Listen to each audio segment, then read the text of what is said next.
sticky, gooey door handles, and broken cup holders. Now, every E90 owner knows what I'm talking about. These are the two most common interior failures, and today I'm going to be showing you how to fix both of them on my 335i. Let's start with these door handles. Now, we need to take this door completely off in order to get access to the backside. It's just like replacing a window regulator. We need to pull this trim off to get access to these screws underneath, and we need to take off this exterior handle cover. I just like to use a plastic trim tool so I don't scratch anything. And you just pop that off and pop this piece off. Now there's 3 T20 screws we need to remove. One here under this trim, another one here on the front side of the trim, and then one more here behind the handle cover.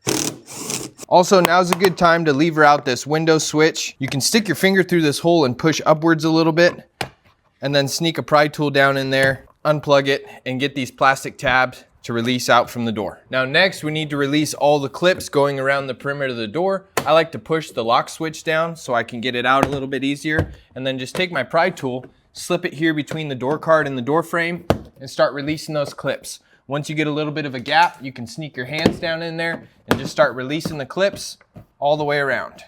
Just like that. Now you got a nice floppy door card, and then there's just a couple more clips at the top. Pull outwards towards yourself. Now you have the door card off and we have good access. Now behind this door, we have a couple connections. We have our window switch plug, which we already disconnected. We have our door handle cable. Just pull outwards and unlatch that clip here from the back side, and then just pull straight out on this speaker connector and it should come right out. Now we have a loose door card. Now once the door card is removed, it's a great time to inspect your vapor barrier. Now if this is unglued on any of the edges, you can get water intrusion into your back seat and into the carpets. So if it is unglued and the vapor barrier is in good shape, buy a roll of butyl tape and get all of this re-glued. You want a nice tight seal all the way around. And if you want to know how to do this or replace a window regulator, I have a video that I just released on this, on how to do front and rear window regulators on this E90. I'll put the link in the description of the video. So now that we have the door card removed, let's look at the problem child, which is this interior door handle pull piece. I don't know what they made this out of, but after 5 to 10 years, it just turns into goo. And it is so thick and sticky like tar.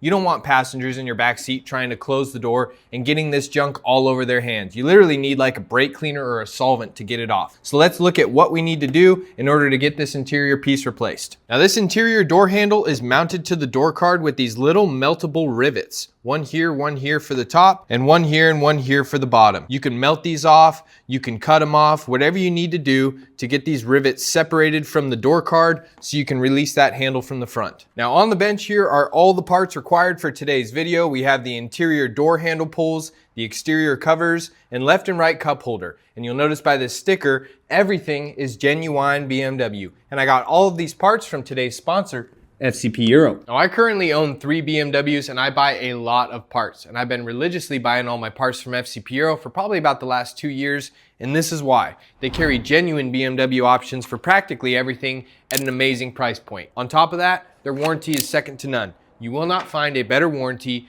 anywhere in the automotive industry. Their customer support is great. Every time I call, I get a US-based representative who helps me out and gets me squared away super fast. And if you're having trouble with some of your own repairs, they have a technical support hotline you can call with a technician you can talk to who's gonna help you through your issues. Now, FCPR is based out of Connecticut, but they also just opened up a warehouse in Mesa, Arizona. So whether you're in California like me or in New York or Florida, you're gonna get super fast shipping times anywhere in the US, West Coast to East Coast. Now, if you haven't been over to FCPR.com yet, I highly suggest you go over there, throw in your vehicle details, and just check out their catalog. They put together these killer kits that have everything for an entire job. You don't have to search through part numbers anymore. Just one click of a button. You got fluids, hardware, gasket, everything like that. Big thank you to FCPR for sponsoring today's video. They've been so supportive of the channel and I'm just so grateful to be working with them. Let's start looking into these interior door handles and figure out how to get these installed. Now, like we saw earlier, you can see these little black buttons. That's actually plastic melted down from the back side of the door handle. And if we're looking at this beautiful new door handle pull that's not gooey whatsoever, it's got a beautiful finish on it.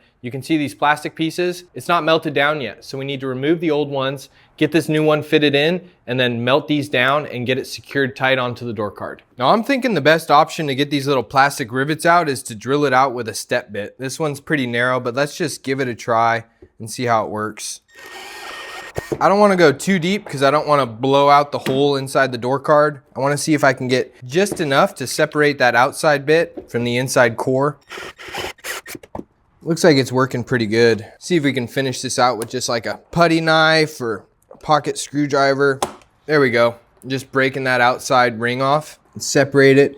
Doesn't look like we cut down into the door card at all. Not seeing any door card shavings, just black plastic. So let's do that again. I had a coworker cut himself really good trying to do this with an X-Acto blade back in the day. So I wouldn't recommend an X-Acto blade. Yeah, I think a drill bit is the move. I could feel it separate right there. Or we're not into the door card, just plastic. And then just break that last little rib off once you get it nice and wide. Let's flip this over, do the bottoms. Make sure you're drilling the right ones too.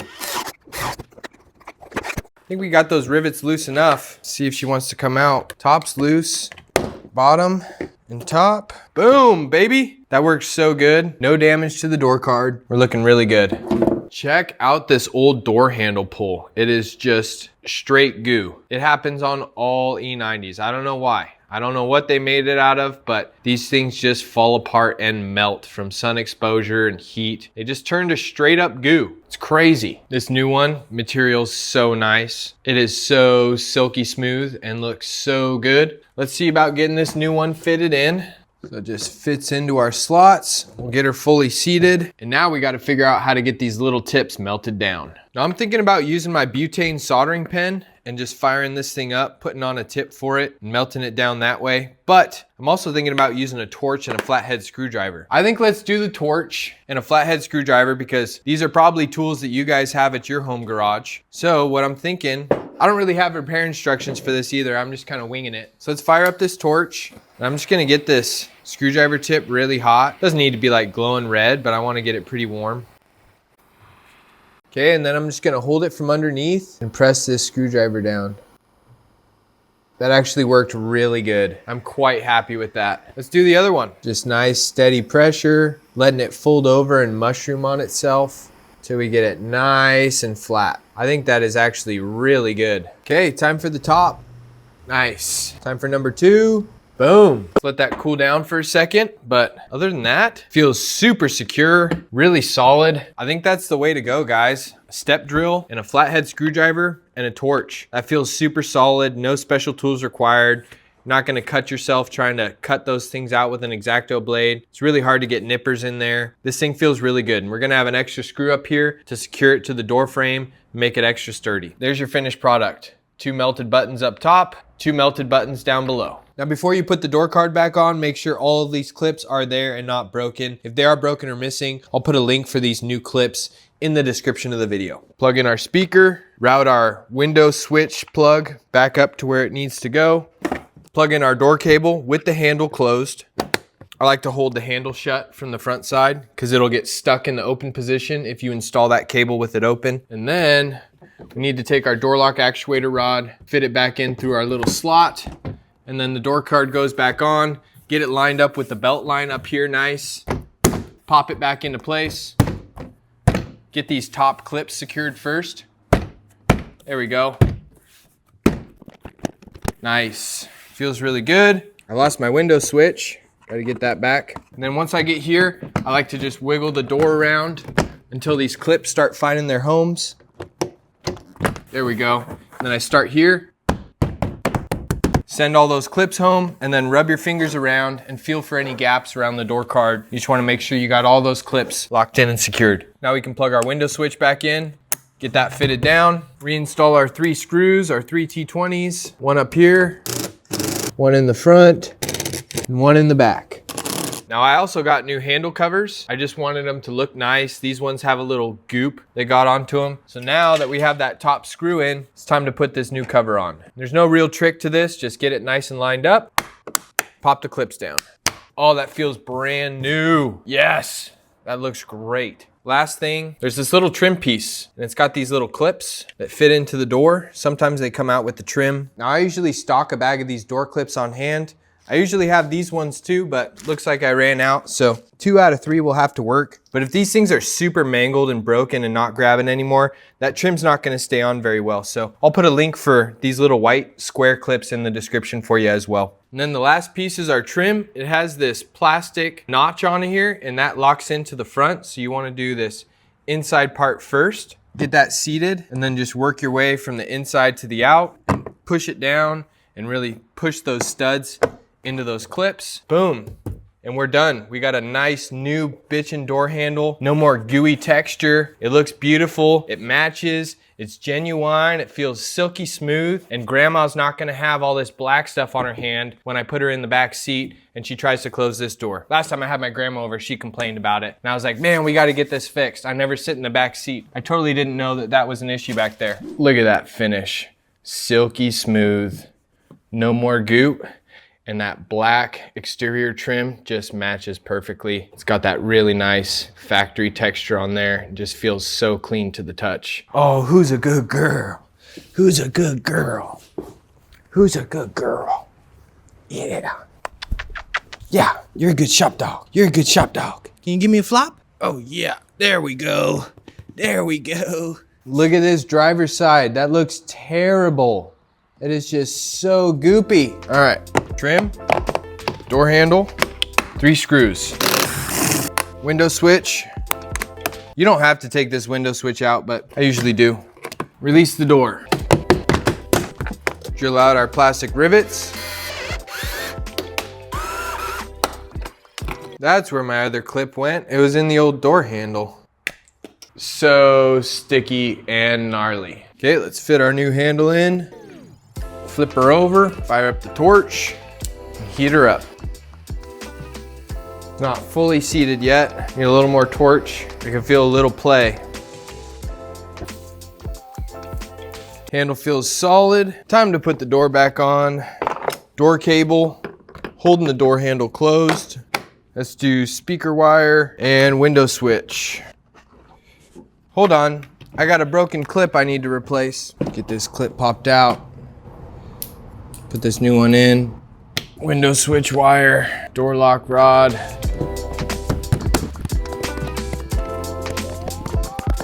No, I lost my window switch connector.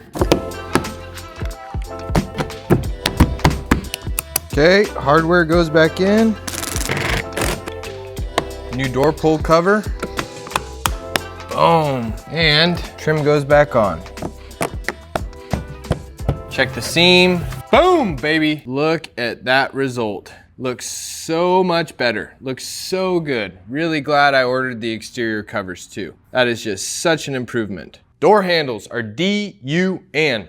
Done.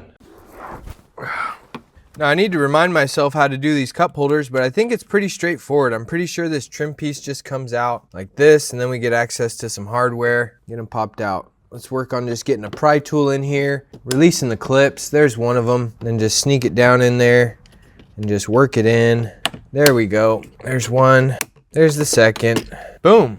That's out. Easy peasy. Now with just a Phillips screwdriver. Looks like there's 2 Phillips screws for each cup holder cartridge. Pull that one. Pull this one. Another one over here. And another one here. And then this cartridge should just wiggle on out, just like that. This thing was just so busted, just doesn't want to come out. Boom, there we go. Both cup holders removed, easy peasy. Plastic pry tool, Phillips screwdriver, 4 screws. We got our new cartridges. Doesn't this thing look like a magazine or a banana clip for like an AK? Like, reload! Sick. All right, just slide the cartridge in. I think this is the right side. Yeah, that right side was straight. Yep, boom.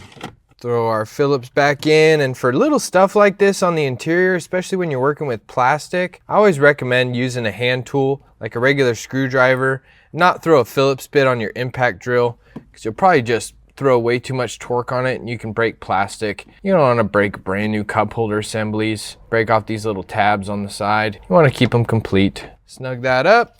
This one, it's actually a very satisfying repair to do, because one, you got bitchin' new cup holders, And two, it's pretty easy. Just slide them in. I'm stoked to have a cup holder again because this was the only one that was working. It was a little beat up, little bottom tray wouldn't come out. And BMWs aren't known for their quality of cup holders. They definitely don't make cup holders to fit American 40-ounce big gulps, you know? So none of my water bottles fit, but at least now I'll have cup holders for myself and passengers, which is super nice. Boom, check operation. Looks great. This comes down now. My last one didn't. This one. Boom. Bitchin'. I am stoked. It's the little things, guys. It's the little things. Okay, trim piece goes back on. Boom, boom. We are done. And that is how you do a mini interior refresh on your BMW E90 for sticky door handles and broken cup holders. But don't go. I got a surprise to show you guys real quick. Now, if you've been watching my most recent videos, you know I've been asking you guys, help me get to 100,000 subscribers and I will be restoring and giving away another BMW to a lucky subscriber for completely free. Well, we only made it to about 46,000 subscribers at the time of this video, but last week, I went down to Monterey, California for a family vacation, and while I was down there, I met a subscriber named Gerardo. He reached out to me in the email a few weeks ago, and he said he had a BMW he thinks I'd be interested in. So I stopped by, I checked it out, I rented a U-Haul trailer, he donated it to me, he gifted it to me for completely free, and this is her. This is a 2002 BMW 325ci convertible. Gerardo has owned it since 2003. He taught all three of his children to drive in it. It had some mechanical problems. He got overwhelmed with all the repair bills and just wanted to see it go to a good home. But he wants to see this car get a second chance at life, and that's exactly what we're gonna do. Over the next few months, I'm gonna do a video by video breakdown of each individual system and each individual repair. I'm gonna show you guys how I go through and meticulously repair this thing and turn it back into a good runner and driver again. And then I'm gonna tell you how you can enter to win this completely free giveaway. There will be $0 required. I will never ask you for your hard-earned money. And then we're going to pick a lucky subscriber and we're going to gift it to them and deliver it to their front door. So if you aren't subscribed already, that's going to be the first thing that you have to do in order to win this giveaway. Subscribe to the Day Off DIY channel and keep your eyes out for videos coming out on this car in the future. It's going to be awesome. We're going to get this thing so dialed in. We're going to do some paint work on it. We're going to get the engine running again. We're going to fix all the little electrical gremlins, get the interior cleaned up, and then we're going to pick a lucky subscriber to give this thing away to for completely free. And I am so excited and I'm so incredibly grateful for Gerardo, for his friendship, and the ability to start this giveaway series way sooner than I thought I ever would. I hope you enjoyed, or I hope you learned something new. And as always, folks, I'll see you on my next day off. Cheers.